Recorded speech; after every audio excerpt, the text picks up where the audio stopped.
মৰাৰ পাছত তোমাৰ ককায়েৰে অকলে সেইখিনি সম্পত্তি ল'ব নোৱাৰে। দেউতা মৰিলে নেক্সট ক্লিন চাৰ্টিফিকেট তুমিয়ে দিব লাগিব আৰু উত্তৰাধিকাৰী হিচাপে মা আৰু তোমাৰ নামো থাকিব লাগিব। তেতিয়াহ'লেতো দাদাই অকলে এইবোৰ তাৰ নামত কৰিব নোৱাৰিব। আমাৰ পাৰ্মিশ্যন লাগিব ন? অঁ, দস্তুৰমত। আৰে তুমি আৰু মায়ে NOC দিব লাগিব। তেতিয়াহ'লে সেইটোৱে হওক, ভাল হ'ব। কোনটো হ'ব লাগে? তোমাৰ দেউতা মৰিব লাগে? হে, ফটোৱা কথাবোৰ নক'বাচোন। নহয়, দেউতা মৰিলে আমাৰহে বিপদ হ'ব। মায়ে আকৌ দেউতাৰ সেই পেঞ্চনৰ পইচাটো আধাহে পাব তেতিয়া। আধাটো তোমাৰ একাউণ্টতে ট্ৰেন্সফাৰ কৰি ল'বা। আৰে নেট বেংকিংটোতো ময়ে কৰি দিব লাগিব। দাদাই যে এইবোৰ কথা গম পালে আৰু এখন হাল্লা হ'ব। কিডাল গণ্ডগোল কৰিব? মা দেউতাক কোনে চম্ভালি আছে? মইহে চম্ভালি আছো। পূবে পশ্চিমে উত্তৰে দক্ষিণে কোন আছে? এটাই আছো, এই জগত।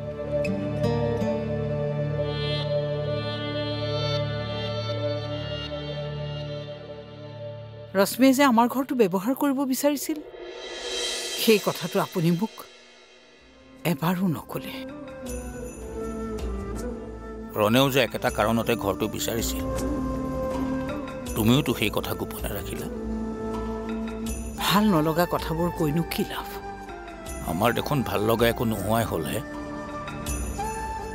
দিনে দিনে আমি অচল হৈ আহিছোঁ। অচল দেহাই যিদিনা চিৰদিনলৈ শুই পৰিব, সেইদিনাই কিজানি শান্তি পাব দেহাই। চিৰ শান্তি। আমি দুটা নহ'লে তীৰ্থ ভ্ৰমণ কৰিবলৈকে ওলাই যাওঁ। ঘৰ সম্পত্তি এইবোৰৰ মোহেৰি গুচি যাওঁ। সিহঁতে যি কৰে কৰি থাকক। যি মোহত অন্ধ হৈ জীৱনৰ সৰহখিনি সময় পাৰ কৰিলোঁ, সেই মোহ, সেই মায়া ইমান সহজে এৰিব পাৰিবা জানো? মাক বাপেকৰ মনত দুখ দি সিহঁতো শান্তিত থাকিব নোৱাৰে। চাবচোন, পাপ কৰিছে সিহঁতে, পাপৰ ফল এদিন পাবই। এৰা, পাপ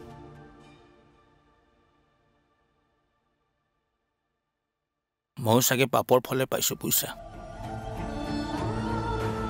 মোৰ এইটো পাপী দেহ।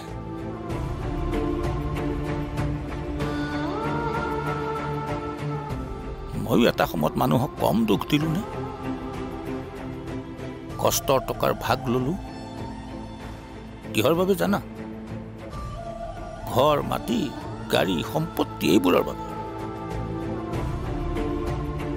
পাপৰ ধনেৰে ডাঙৰ কৰা আমাৰ ল'ৰা ছোৱালী হালেই আজি আমাক পাপৰ শাস্তি দিছে। সিহঁতে যদি অশান্তি কৰি থাকে, তেনেহ'লে মই ঘৰ চৰ এৰি গুচি যাম ক'ৰবালৈ। মই এতিয়াই কৈ দিলোঁ আপোনাক। বকুলে কৈছে সি গুচি যাব, তুমি কৈছা তুমিও গুচি যাবা। সকলো গুচি গ'লে মইনো এই খালী ঘৰটোত কি কৰি থাকিমহে? মই গুচি যাম দিয়া ক'ৰবালৈ, গুচি যাম।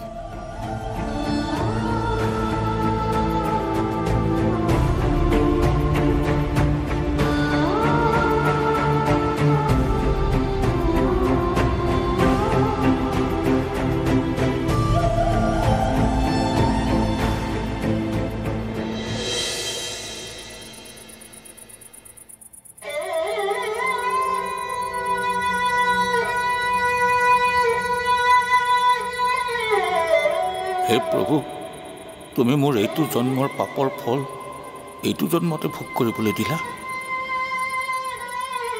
বেংকৰ মেনেজাৰ হৈ থাকোঁতে মানুহে ঘৰ এটা বনাবলৈ হোম লোন বিচাৰি আহে। কিমান হেঁপাহত আহে সিহঁতে, আৰু মই কমিশ্যনৰ আশাত তেনেকুৱা মানুহবোৰক লোনেই নিদিওঁ। যদিহে কমিশ্যন নাপাওঁ, লোন নাপায়। সেই মানুহবোৰে চাগে মোক কম অভিশাপ দিছিল নে?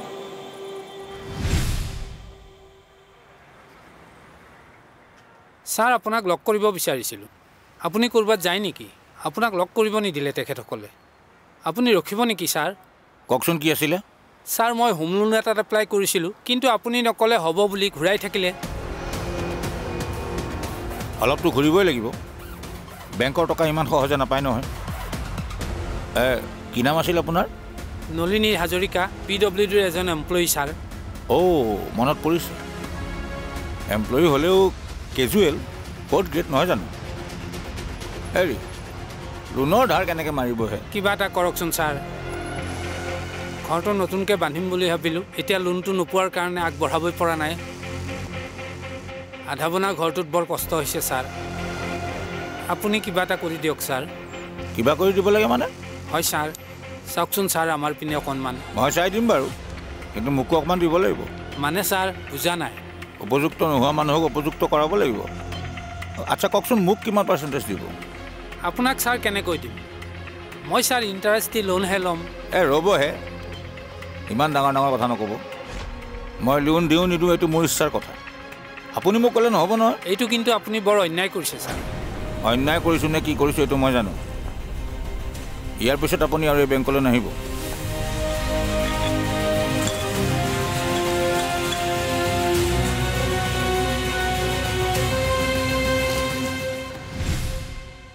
সেই মানুহবোৰৰ খাও লাগিয়ে চাগে আজি মোৰ এই অৱস্থা লোকৰ খাও পাত খাই বনোৱা মোৰ এই ঘৰটোৱেই মোৰ বাবে এতিয়া অভিশাপ হৈ পৰিছে মোৰ গোটেই জীৱনটোৱে অভিশপ্ত হৈ পৰিছে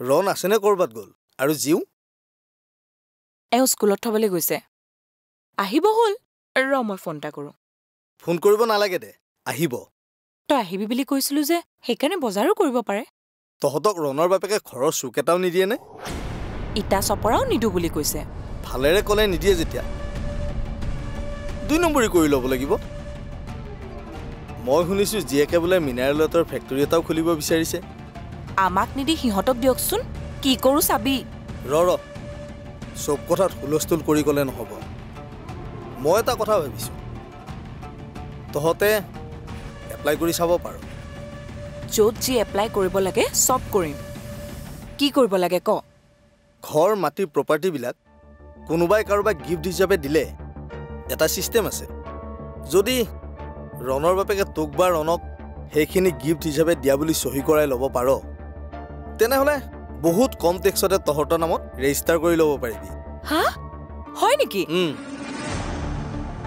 কিন্তু ঘৰটো দেখোন ইউজ কৰিবলৈকে নিদিয়ে গিফ্ট দিবনে সেইটো আশা নকৰাই ভাল তাৰ বাবে ৰণে বাপেকৰ ওচৰত অলপ এক্টিং কৰিব লাগিব ভাল ল'ৰা হৈ ক্ষমা খুজিব লাগিব ঘৰতো 2 দিনমান থাকিব দে তাৰপিছতে চেক বুজি সি চহীটো কৰাই ল'লে হ'ল হৈছে আৰু আমাৰ ধৰ্ম যুধিষ্ঠিৰে সেইবোৰ কাম নকৰে ৰণক তই মান্তি কৰাব লাগিব এবাৰ কবি 2 বাৰ কবি 3 বাৰত তোৰ নাটক আৰম্ভ কৰি দিবি তই দিয়া বুদ্ধিটোত যদি কামটো হয় তেন্তে বুঢ়াৰ ওপৰত ভাল প্ৰতিশোধ এটা ল'ব পাৰিম সমুদ্ৰ হাজৰিকাই মোক বেয়া ছোৱালী বুলি গালি দিয়ে নহয় চাই থাক মই কিমান বেয়া হ'ব পাৰোঁ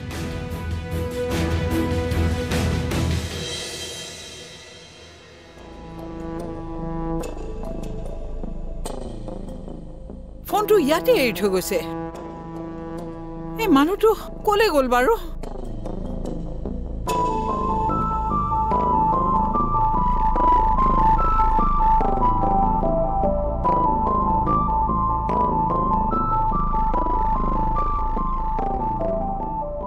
বাইদেউ বাহিৰতো চালোঁ চাহ দেখোন ক'তোৱে নাই দোকানলৈ গ'লোঁ দোকানটো নাই মানুহজন ক'লৈ গ'ল বাৰু ঘৰখনত যিহে পৰিৱেশবোৰ হৈ আছে মোৰ কিবা বেয়া চিন্তাবোৰহে আহি আছে বেয়া চিন্তাবিলাক নকৰিবচোন বাইদেউ ভাল চিন্তা কৰক ফোনটো ঘৰতে ৰাখি গ'ল এনেকৈতো কেতিয়াও নাযায় মোকো একো নজনোৱাকৈ ক'লৈ গুচি গ'ল বাৰু আহিব বাইদেউ আহিব আপুনি ইমান চিন্তা নকৰিবচোন ছাৰে আপোনাক এইনো ক'ত যাব এই বাইদেউক খবৰ এটা দিব নেকি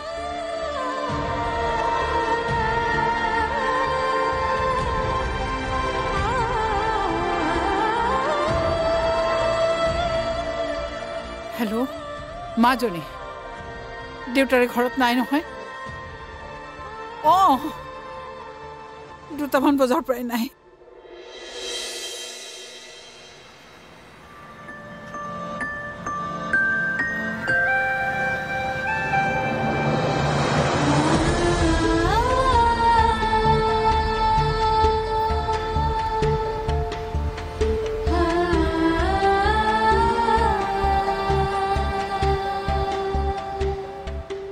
ছাৰ হা কিবা খাব নেকি?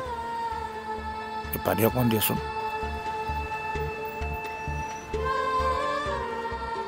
এইটো লওক।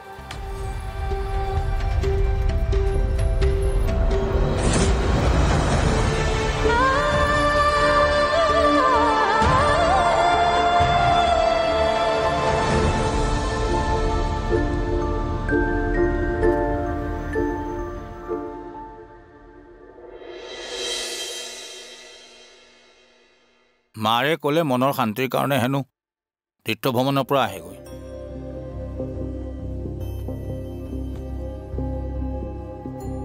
মাৰৰ ইচ্ছাটো পূৰণ কৰি ময়ো যোৱাৰ কথা ভাবিলোঁ। বেংকত গৈ পইচা পাতি চাই ক'লৈ যাম সেই কথাটো ভাবিম। পিছে সেই বেংকত গৈহে দেখিলোঁ একাউণ্টত দেখোন পইচাই নাই, মাত্ৰ কেইহাজাৰমান টকাহে আছে। টকাবোৰ একাউণ্টৰ পৰা ক'ত গ'ল? কোনোবাই হেক কৰি লৈ যোৱা নাইতো? টকাবোৰ প্ৰতিমাহে এটা একাউণ্টলৈ ট্ৰেন্সফাৰ হোৱা দেখুৱাইছে। কাৰ একাউণ্ট? আমাৰ ঘৰৰে মানুহ, নিজৰ মানুহৰেই কাম। আমাৰ মৰমৰ জোঁৱাই জগতলৈ প্ৰতিমাহে টকাবোৰ ট্ৰেন্সফাৰ হৈ থাকে। জগতে এনেকুৱা কাম কৰিছে? তাৰ বেয়া নালাগে? নালাগে। টকা পইচা সা সম্পত্তিৰ কাৰণে কাৰো কালৈকো বেয়া নালাগে। সকলো সম্পৰ্ক পৰ হৈ যায়। ছাৰ দুখনো কিয় কৰে? বাইদেৱে ঈশ্বৰ লগ পোৱাৰ কাৰণে তীৰ্থভ্ৰমণ কৰিম বুলি কৈছিল, আৰু সেইকাৰণে ঈশ্বৰে সকলোবোৰ তেওঁক দেখাই দিলে। মই কিন্তু কথাবোৰ জানো। ভিনদেউৱে যেন ছাৰৰ পেঞ্চনবোৰ প্ৰতিমাহে চাফা কৰি থাকে। মই লোকৰ মানুহ, সেইকাৰণে ছাৰকো এইবোৰ কথা নকওঁ। জানিছিলোঁ এদিন ছাৰে নিজেই কথাবোৰ গম পাব, কাৰণ 100 গৰু মাৰিলে বাঘৰো মৰণ নহয় জানো? ইমান বিশ্বাস আৰু মৰম কৰাৰ পুৰস্কাৰ সি এয়াই দিলে। ৰচোন, ময়ো দি আছোঁ। কাক ফোন কৰিছ? ৰশ্মিক।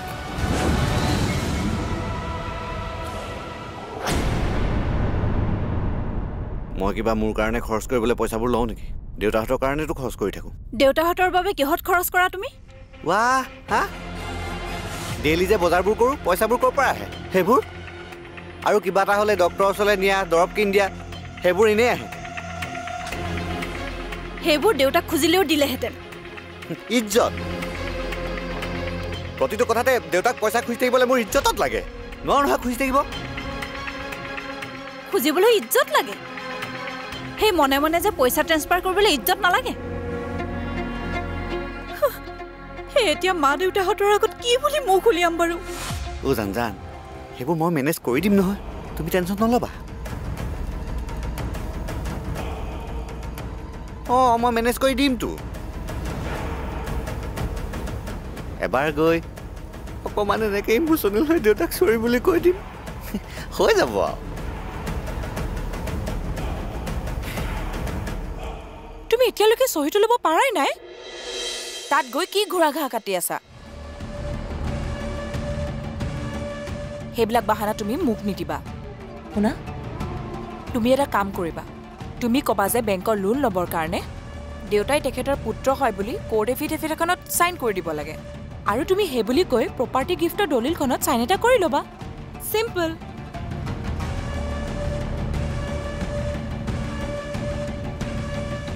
চহী নোলোৱাকৈ যদি তুমি ঘৰ অহা নহয়, ইয়াত কি চিটুৱেশ্যন হ'ব তুমি ভাবিবও পৰা নাই। কৈ থলো তোমাক।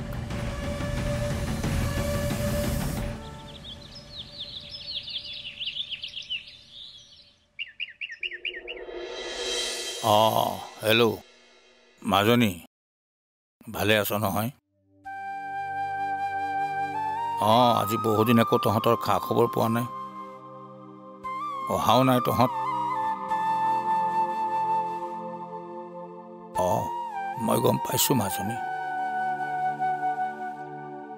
জগতৰ কামটোৰ বাবে তই মনত বহুত দুখ পাইছ, কিন্তু কি কৰিবি, হোৱাবোৰতো হৈয়ে গ'ল।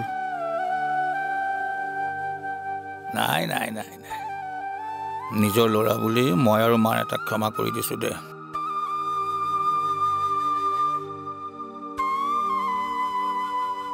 টকা পইচাৰ কাৰণে সম্পৰ্কবোৰ এৰি নিদিবিচোন। আহি থাকিবি। মা দেউতাক পাহৰি নাযাবি অ'।